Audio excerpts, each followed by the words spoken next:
तर उन्हा ताणाचं कुठं जायचं मला ना तर लय म्हणजे लय कंटाळ येतो बाबा, लय म्हणजे लय. आता मी इकडं आम्ही आलतो तिकडं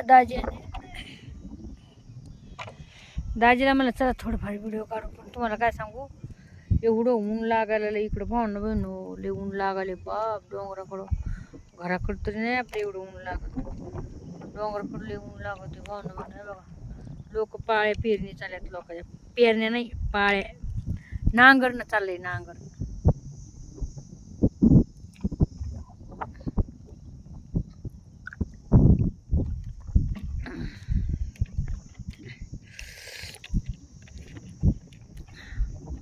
बघा कशा नांगरून नांगरून खुलेत लोकांनी वावर आहे का. म्हणजे मग पाऊस पडा की ते ढेकळ जे असतात का इरगळतात आहे का.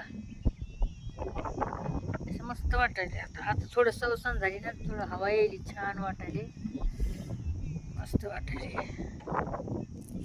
हे थोडे गरम असं लय ऊन लागत होतं, काय सांगू तू, लय ऊन लागत होतं.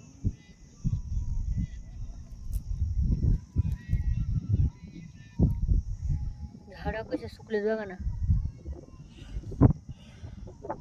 एवढ्या उन्हात कशा राहत असतील पहिले झाडं सांगा ना. ते पण एवढ्या याच्यात कशात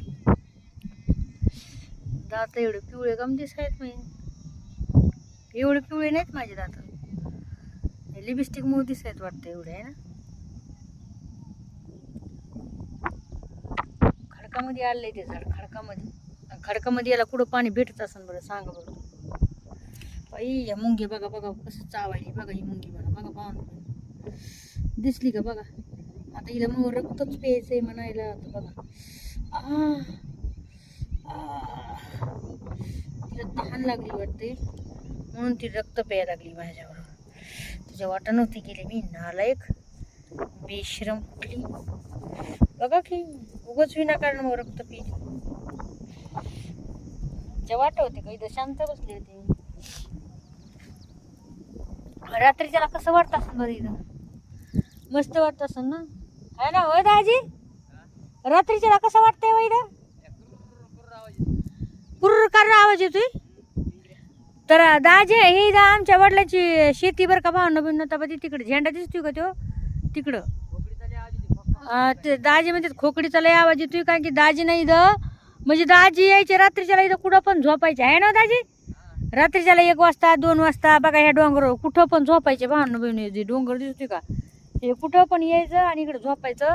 आणि तिकडे शेती आहे वडिलाची,